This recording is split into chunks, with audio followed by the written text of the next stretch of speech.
Hello everyone.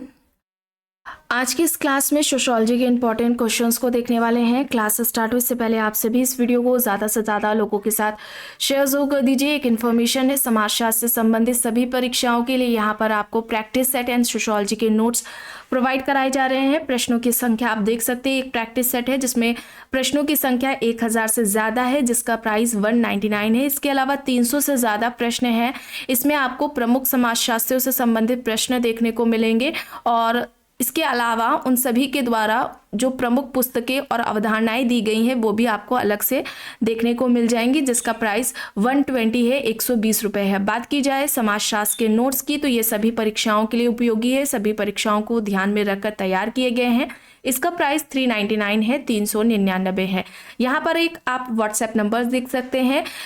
इससे संबंधित कोई भी जानकारी अगर आप चाहते हैं तो दिए गए व्हाट्सएप नंबर पर मैसेज करके पूछ सकते हैं। पेमेंट का प्रोसेस यहाँ पर UPI ID है जिस पर पेमेंट करना है और उसका स्क्रीनशॉट दिए गए व्हाट्सएप नंबर पर देना है, जिससे कि आपको PDF प्रोवाइड कराई जाएगी। ध्यान रखिएगा, ये सभी यानी कि प्रैक्टिस सेट एंड सोशियोलॉजी के नोट्स आपको PDF फॉर्मेट में प्रोवाइड कराए जा रहे हैं। अब यहाँ पर आप टॉपिक्स देख सकते हैं 399 वाले सोशियोलॉजी के नोट्स में ये सारे आपको टॉपिक्स देखने को मिल जाएंगे। ठीक है, ये सारे टॉपिक्स आपको इस PDF में मिल जाएंगे। इसके अलावा ये आपके रिवीजन टाइम के लिए बेस्ट रहने वाले हैं नोट्स सोशियोलॉजी के। ये वन लाइनर में आपको देखने को मिल जाएंगे। दोनों नोट्स में टॉपिक्स अलग हैं, बस दो चीज़ कॉमन है, एक तो सोशियोलॉजी के जो कॉन्सेप्ट्स हैं और सोशियोलॉजी की जो बुक्स हैं, ये दोनों आपको दोनों ही सोशियोलॉजी के नोट्स में देखने को मिलेंगे। बाकी सारे टॉपिक्स अलग है। इसका प्राइस कितना है? 249 है, 249 रुपये है। ठीक है, इसके अलावा अगर आपके हायर एग्जाम की बात की जाए, उसका जो फर्स्ट पेपर है GS वाला, उस प्रैक्टिस सेट में आपको 1000 से ज़्यादा प्रश्न देखने को मिलेंगे। इस प्रैक्टिस सेट का जो पहले प्राइस था 199 था, जिसे कम करके 149 कर दिया गया है। ठीक है, और कोई भी जानकारी चाहते हैं तो आप दिए गए व्हाट्सएप नंबर पर मैसेज करके पूछ सकते हैं। बस कुछ ही देर में क्लास शुरू होने वाली है। आप सभी इस वीडियो को जितना हो सके ज़्यादा से ज़्यादा लोगों के साथ शेयर जरूर कर दीजिए। कोई भी जानकारी आप चाहते हैं तो दिए गए व्हाट्सएप नंबर पर मैसेज करके पूछ सकते हैं। ठीक है, किसी भी तरीके के कोई भी टॉपिक से जुड़ी अगर आप क्लास चाहते हैं तो आप कमेंट बॉक्स में मैसेज करके बता सकते हैं, कमेंट कर सकते हैं। बहुत लोगों ने बच्चों ने कहा है कि सोशियोलॉजी की जो नई परिभाषाएं हैं जो कि परीक्षाओं में भी देखने को मिल रही हैं, उनसे जुड़ी हुई क्लास ली जाए, जो कि आपको इसके बाद देखने को मिलेगी एक क्लास। और सोशियोलॉजी की जो नई पुस्तकें हैं, ठीक है, समाजशास्त्र से संबंधित जो नई पुस्तकें हैं जिनसे प्रश्न देखने को मिल रहे हैं, वो भी आपको इस क्लास में इस चैनल पर देखने को मिलेगी। ठीक है, देखिए यहाँ तक हो गए थे प्रश्न, यहाँ से कराना है। देखिए प्रश्न है, वह पद्धति जिसमें किसी विशेष समुदाय, समूह, संगठन का व्यवस्थित और विस्तृत अध्ययन किसी सामाजिक समस्या के विश्लेषण की दृष्टि से तथा उसे समाधान के लिए सिफारिशें प्रस्तुत करने की दृष्टि से किया जाता है, उसे क्या कहा जाएगा? ऐतिहासिक पद्धति, उद्विकासीय पद्धति, एकल अध्ययन पद्धति या फिर सर्वेक्षण पद्धति? वह पद्धति जिसमें किसी विशेष समुदाय, समूह, संगठन का व्यवस्थित और विस्तृत अध्ययन किसी सामाजिक समस्या के विश्लेषण की दृष्टि से तथा उसे समाधान के लिए सिफारिशें प्रस्तुत करने की दृष्टि से किया जाता है, उसे हम क्या कहेंगे? ऐतिहासिक पद्धति कहेंगे, उद्विकासी पद्धति कहेंगे, एकल अध्ययन पद्धति कहेंगे या फिर सर्वेक्षण पद्धति कहेंगे? क्या है वो? उसे क्या कहा जाएगा? उसे हम एकल अध्ययन पद्धति कहेंगे, केस स्टडी कहेंगे। ठीक है, ऑप्शन सी यहां पर इस प्रश्न का सही उत्तर हो जाएगा। प्रश्न है, वह शोध जो कारण और प्रभाव की घटनाओं से संबंधित है वह है। विकल्प में यहाँ पर अंतर सांस्कृतिक शोध, प्रयोगात्मक शोध, तुलनात्मक शोध और विवरणात्मक शोध दिया गया है। एक ऐसा शोध जो कारण और प्रभाव की घटनाओं से संबंधित है, वह शोध इनमें से क्या होगा? कौन सा शोध होगा? प्रयोगात्मक शोध होगा। ठीक है, यहाँ पर बी विकल्प सही हो जाएगा। प्रश्न है, किसने कॉम्ट के 3 स्तरों के नियम को ऐतिहासिक पद्धति के आधार पर प्रस्तुत करने की आलोचना करते हुए तर्क दिया कि इतिहासवाद एवं उद्विकासवाद के आधार पर किसी भी नियम या स्तरों को तो समझाया जा सकता है, लेकिन इसके आधार पर सामाजिक विकास के कारणों को स्पष्ट नहीं किया जा सकता? विकल्प देख लीजिए, Bogardus, Durkheim, Melvin, Tyumen, Spencer यहाँ पर दिए गए हैं।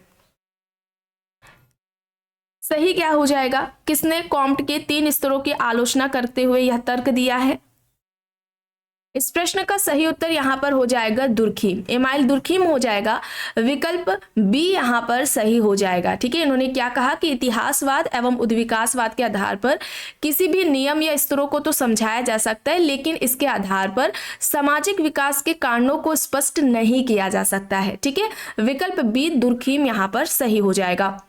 प्रश्न है, सोशल इंस्टीट्यूशन पुस्तक के लेखक कौन है? लुमले, Ghislaine and Ghislaine, मैकेवर and page, Lloyd, ballot. यहाँ पर विकल्प दिया गया है। सोशल इंस्टीट्यूशन पुस्तक के लेखक कौन है? लुमले, Ghislaine and Ghislaine, मैकेवर and page, Lloyd, ballot. यहाँ पर विकल्प है। सोशल इंस्टीट्यूशंस किसकी है पुस्तक? लॉयड, बेलॉट की है। विकल्प डी यहाँ पर सही हो जाएगा।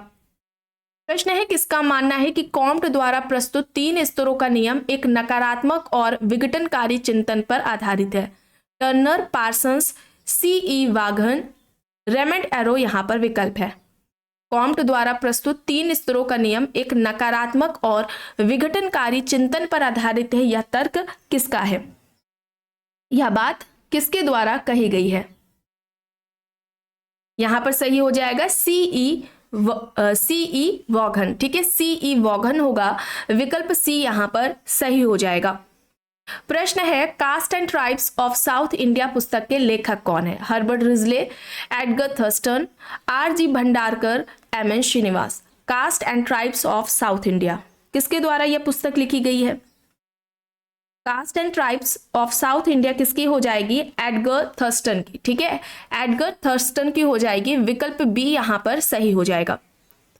प्रश्न है, किसने यह तर्क दिया है कि शहरीवाद प्रत्येक को एक अज्ञात जनसमूह में निमग्न करने के स्थान पर विविध उप संस्कृतियों को प्रोत्साहित करता है? Fisher, David Harvey, Manuel Castells, Louis Wirth. यहाँ पर विकल्प है। इसका यह तर्क है कि शहरीवाद प्रत्येक को एक अज्ञात जनसमूह में निमग्न करने के स्थान पर विविध उप संस्कृतियों को प्रोत्साहित करता है। यहां पर सही क्या हो जाएगा? सही यहां पर फिशर हो जाएगा। ठीक है, फिशर हो जाएगा। ऑप्शन ए यहां पर राइट आंसर हो जाएगा। लुई वर्थ ने नगरवाद, नगरीयता, घेटों की अवधारणा दी हुई है। ठीक है, फिशर यहां पर राइट है। प्रश्न है, निम्न में से कौन सी सामाजिक नेटवर्क समूहों की विशेषताएं हैं? आइए देख लेते हैं।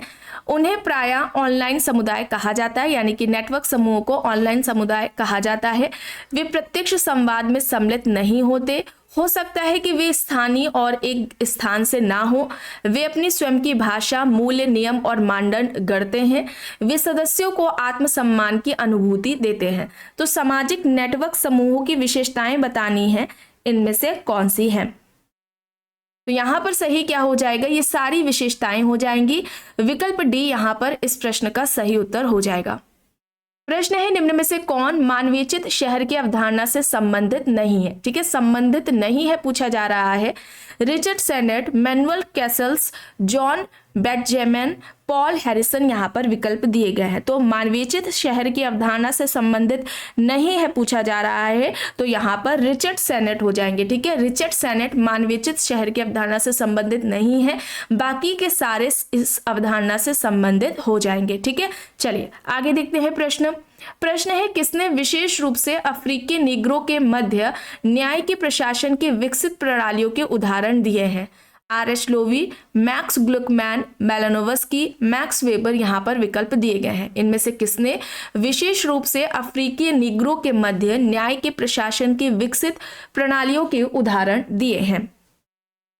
सही यहाँ पर क्या होगा? सही यहाँ पर आर.एच. लोवी होगा। ऑप्शन ए यहाँ पर सही हो जाएगा। आर.एच. लोवी यहाँ पर राइट आंसर है। प्रश्न है, पूंजीवाद व्यर्थ जनसंख्या को जन्म देता है, न केवल निर्धन और शरणार्थी बल्कि बड़ी संख्या में कैदियों और अन्य बाहरियों की आबादी को। इस कथन से कौन संबंधित है? Judith Butler, Zygmunt Bauman, Giorgio Agamben, Chrystia Freeland. यहाँ पर विकल्प है। पूंजीवाद व्यर्थ जनसंख्या को जन्म देता है, न केवल निर्धन और शरणार्थी को बल्कि बड़ी संख्या में कैदियों और अन्य बाहरी आबादियों को। सही यहाँ पर क्या होगा? सही यहाँ पर जिगमंड बॉमेन होगा। ठीक है, जिगमंड बॉमेन होगा। विकल्प बी यहाँ पर इस प्रश्न का सही उत्तर हो जाएगा। प्रश्न है आर के मुखर्जी के अनुसार भारतीय संस्कृति में विभिन्न धार्मिक ग्रंथ भली भांति सम्मिश्रित हैं। वह इस बात पर बल देते हैं कि विविधता की सहिष्णुता की आत्मा डैश में प्रतिबिंबित होती है। ऋग्वेद, अथर्ववेद, अर्थशास्त्र, धर्मशास्त्र यहाँ पर विकल्प दिए गए हैं। आर के मुखर्जी के अनुसार भारतीय संस्कृति में विभिन्न धार्मिक ग्रंथ भली भांति सम्मिश्रित हैं। वह इस बात पर बल देते हैं कि विविधता की सहिष्णुता की आत्मा धर्मशास्त्र में प्रतिबिंबित होती है। विकल्प डी यहाँ पर सही होगा, धर्मशास्त्र। प्रश्न है गिडेंस के अनुसार निम्न में से कौन आधुनिकता की मूल संस्थाओं का अंग नहीं है? पूंजीवाद, उद्योगवाद, निगरानी क्षमताएं, लोकतांत्रिककरण। ठीक है, यहां पर क्या होगा? गिडेंस के अनुसार आधुनिकता की मूल संस्थाओं में से एक क्या शामिल नहीं है? किसकी बात गिडेंस के द्वारा नहीं की गई है? लोकतांत्रिकरण की बात नहीं की गई है। ठीक है, बाकी तीनों की बात की थी। और इसके अलावा सैनिक क्षमता होगा। ठीक है, चौथे किसकी बात की थी? सैनिक क्षमता की बात की थी इन्होंने। चलिए आगे देखिए, प्रश्न है किसने आधुनिकता के अग्रिम चरण का वर्णन करने के लिए जगरनॉट का नाम दिया? David Held, Anthony Giddens, R Robertson, Manuel Castell. यहाँ पर विकल्प दिए गए हैं। आधुनिकता के अग्रिम चरण का वर्णन करने के लिए जगरनॉट का नाम किसके द्वारा दिया गया है? सही यहाँ पर एंथोनी गिडेंस होगा। ठीक है, एंथोनी गिडेंस होगा। विकल्प बी यहाँ पर इस प्रश्न का सही उत्तर हो जाएगा, एंथोनी गिडेंस।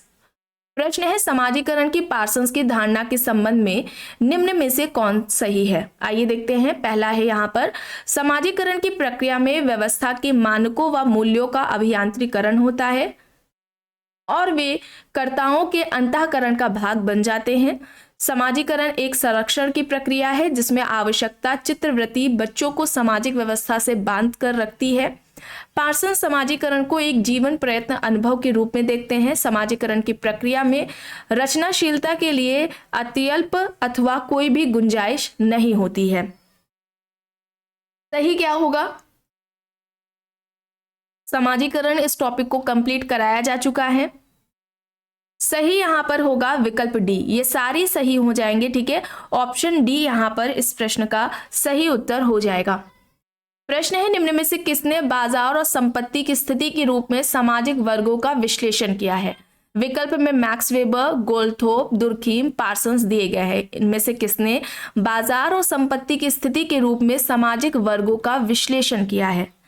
सही क्या होगा? सही यहाँ पर मैक्स वेबर होगा। ठीक है, मैक्स वेबर होगा। ऑप्शन ए यहाँ पर राइट आंसर हो जाएगा। मैक्स वेबर ने सोशल एक्शन की बात की थी और सोशल एक्शन को समाजशास्त्र की विषय वस्तु बताया था। समाजशास्त्र की विषय वस्तु या केंद्रीय बिंदु सामाजिक क्रिया को बताया था वेबर ने। ठीक है, सामाजिक क्रिया की बात भी वेबर के द्वारा की गई है और सामाजिक क्रिया के 4 प्रकार वेबर ने बताए हैं। विकल्प ए यहाँ पर राइट होगा। प्रश्न है किसने कहा है कि आत्महत्या समाज के नकारात्मक दबाव का प्रतिफल है? विकल्प देख लीजिए, Freud, MacIver and Page, Durkheim, Parsons यहाँ पर दिए गए हैं। आत्महत्या समाज के नकारात्मक दबाव का प्रतिफल है, यह किसके द्वारा कहा गया है? इस प्रश्न का सही उत्तर क्या हो जाएगा? आत्महत्या समाज के नकारात्मक दबाव का प्रतिफल है या किसके द्वारा कहा गया है? दुर्खीम के द्वारा कहा गया है। सुसाइड इस पुस्तक में आत्महत्या की बात दुर्खीम द्वारा की गई थी। दुर्खीम ने आत्महत्या के 4 प्रकार भी बताए थे और दुर्खीम ने आत्महत्या को व्यक्तिगत कारक नहीं बताया था। आत्महत्या कोई व्यक्तिगत क्रिया नहीं है बल्कि आत्महत्या को सामाजिक तथ्य दुर्खीम द्वारा कहा गया था। चलिए आगे देखिए, प्रश्न है सामाजिक क्रिया के वेबेरियन वर्गीकरण का सही क्रम क्या है? सामाजिक क्रिया के 4 प्रकार वेबर द्वारा बताए गए थे, सही क्रम में लगाना है। इस तरीके से भी पूछा जाता है प्रश्न। तो सबसे पहले तार्किक क्रिया की बात की गई है। ठीक है, तार्किक क्रिया की बात की है। फिर उसके बाद मूल्यांकनात्मक क्रिया की बात की है, प्रभावात्मक क्रिया और परंपरागत क्रिया की बात की है इन्होंने। ठीक है, भावात्मक क्रिया होगा। ठीक है, फिर उसके बाद परंपरागत क्रिया। यहाँ पर विकल्प डी हो जाएगा। ठीक है, विकल्प डी यहाँ पर राइट आंसर हो जाएगा। और सामाजिक क्रिया को समाजशास्त्र के विषय वस्तु वेबर द्वारा बताया गया था और वेबर ने सामाजिक क्रिया के अध्ययन के लिए 2 पद्धतियों की बात की थी। एक तो आइडियल टाइप आदर्श प्रारूप है और दूसरा व्याख्यात्मक बोध है। ठीक है, चलिए आगे देखते हैं। प्रश्न है, वेबर के विचार के अनुसार ऐतिहासिक प्रगति तथा विकास को एक प्रक्रिया द्वारा कर सकते हैं जिसे उन्होंने कहा। विकल्प में विवेकीकरण, नौकरशाहीकरण, प्रबोधन या फिर इनमें से कोई नहीं। सही क्या होगा? सही यहाँ पर विवेकीकरण होगा। ठीक है, विवेकीकरण होगा। विकल्प ए यहाँ पर इस प्रश्न का सही उत्तर हो जाएगा। प्रश्न है, यह किसका तर्क है कि समाज तथा व्यक्ति अलग अलग नहीं है अपितु दोनों एक ही हैं? Karl Marx, Max Weber, Durkheim, Parsons यहाँ पर विकल्प दिए गए हैं। समाज तथा व्यक्ति अलग अलग नहीं है बल्कि दोनों एक ही हैं, यह किसके द्वारा कहा गया है? सही क्या होगा? सही यहाँ पर पार्सन्स होगा, टॉलकेट पार्सन्स होगा। विकल्प डी यहाँ पर राइट आंसर हो जाएगा। पार्सन्स ने समाजीकरण की बात की थी। समाजीकरण के दो प्रकार पार्सन्स द्वारा बताए गए हैं। कौन कौन से बताए गए हैं ये आपको बताना है। एंड पार्सन्स के समाजशास्त्र में 3 मुख्य योगदान रहे हैं। एक इनका सामाजिक व्यवस्था सोशल सिस्टम पे है, दूसरा सोशल एक्शन सामाजिक क्रिया पर है और तीसरा प्रकार्यवाद पर रहा है। ठीक है, ये 3 मुख्य योगदान पार्सन्स के समाजशास्त्र में माने जाते हैं। इसके अलावा पार्सन्स ने अमेरिकी समाज पर अध्ययन किया था और परिवार से संबंधित पृथक नाभिकीय परिवार की अवधारणा पार्सन्स द्वारा दी गई है। चलिए आगे देखते हैं। प्रश्न है, निम्न में से कौन सा कथन सही नहीं है? आइए देखते हैं। ऑप्शन ए है, एक से अधिक कर्ता मानक और मूल्यों के अनुसार परस्पर अंतरक्रिया करते हुए सामाजिक व्यवस्था को जन्म देते हैं। विकल्प बी है, पार्सन्स ने अपना सिद्धांत वेबर व पैरेटो को अस्वीकार कर दिया। सी है ऑप्शन, पार्सन्स ने विसंगति का वर्णन अपनी पुस्तक द सोशल सिस्टम में किया। एंड लास्ट डी है, सोरोकिन ने सामाजिक स्थिरीकरण का निर्धारण गुण, व्यवहार, कुशलता एवं मालिकियत के आधार पर किया है। तो सही नहीं है ये बताना है। यहां पर सही क्या हो जाएगा? सही ए बी सी सही हो जाएंगे, डी यहाँ पर गलत हो जाएगा। गलत बताना है, ऑप्शन डी हो जाएगा। यहाँ पर सोरोकिन की जगह क्या होगा? पार्सन्स होगा। ठीक है, पार्सन्स ने बात की है इस तरीके से। पार्सन्स से सामाजिक स्थिरीकरण के ये निर्धारण बताए हैं। ऑप्शन डी यहाँ पर राइट आंसर होगा। प्रश्न है, निम्न में से किसके स्थिरीकरण के सिद्धांत को स्थिरीकरण का शक्ति सिद्धांत कहा जाता है? विकल्प में Bottomore, Andre Beteille, Max Weber, Parsons दिए गए हैं। इनमें से किसके स्थिरीकरण के सिद्धांत को स्थिरीकरण का शक्ति सिद्धांत कहा जाता है? Bottomore, Andre Beteille, Max Weber, Parsons यहाँ पर है।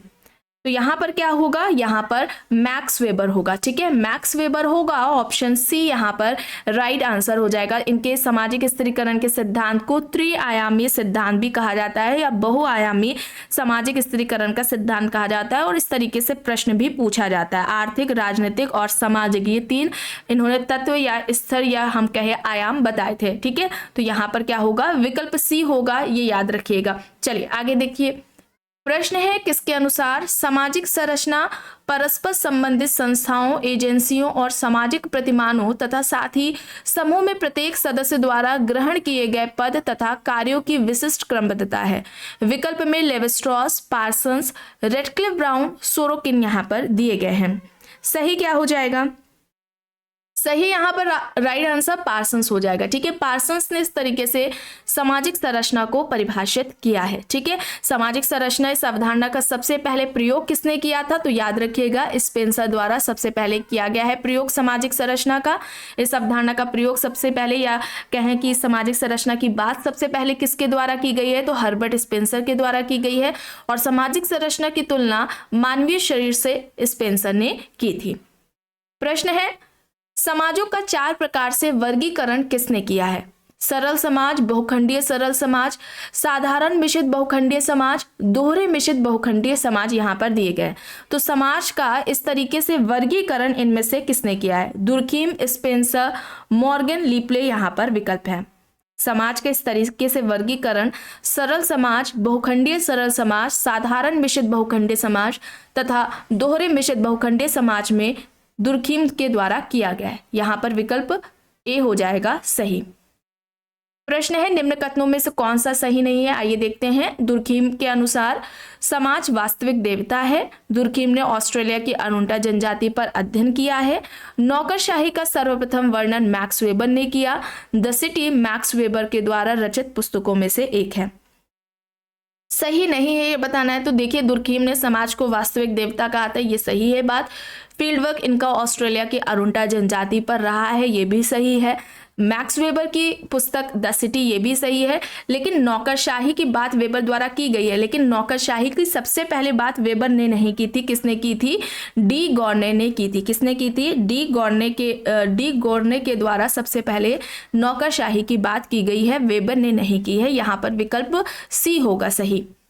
प्रश्न है, किसने शीत युद्ध में पूंजीवाद लोकतंत्र की विजय और इस प्रकार इतिहास के अंत का सैद्धांतिक चिंतन प्रस्तुत किया है? Foucault, Daniel Thorner, Anthony Giddens, Daniel Bell. यहाँ पर विकल्प है। शीत युद्ध में पूंजीवाद लोकतंत्र की विजय और इस प्रकार इतिहास के अंत का सैद्धांतिक चिंतन किसके द्वारा दिया गया है? सही यहाँ पर क्या होगा? सही यहाँ पर फूको होगा। ठीक है, माइकल फूको होगा। ऑप्शन ए यहाँ पर राइट आंसर हो जाएगा। ठीक है, यहाँ पर फूको होगा राइट।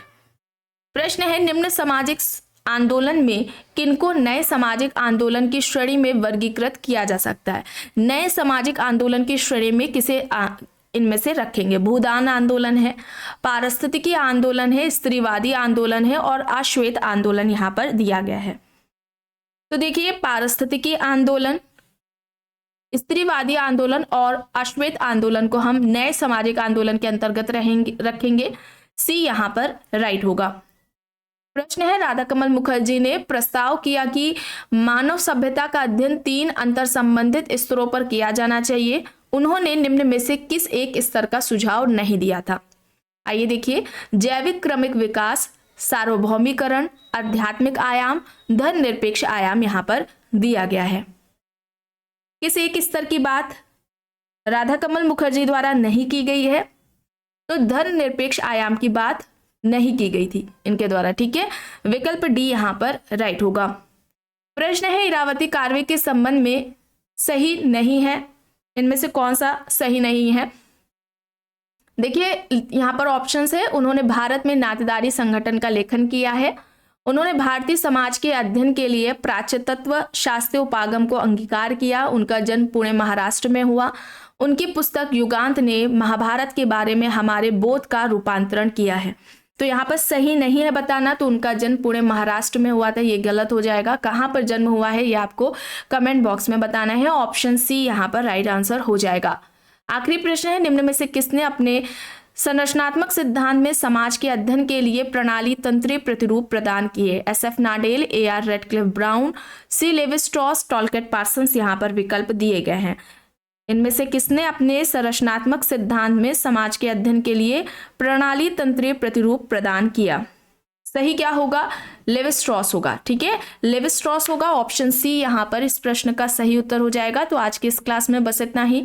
आई होप ये आपको पसंद आई होगी। अगर पसंद आई है तो प्लीज लाइक करिएगा, कमेंट करके जरूर बताइएगा।